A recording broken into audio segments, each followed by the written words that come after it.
Hello and welcome to KahindoTech. In this video, I'll show you how to log out of the Musical.ly app. So let's begin.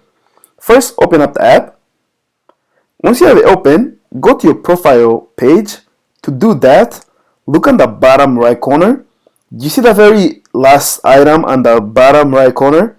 Tap on that. It's the person icon. Alright, this takes you to your profile page. Once you're here, you want to go to settings, and to do that, look on the upper right corner.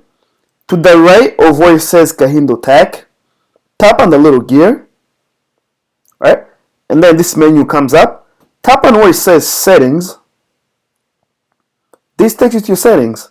Once you're here, scroll all the way to the bottom. Okay, when you get to the bottom, you should see where it says logout. Tap on that. And there you go. That's how you log out of Musical.ly app. If you have any other questions or comments, please leave them in the comment section below. If you like the video, give it a thumbs up and definitely subscribe to my channel for more videos like this. Thank you for watching.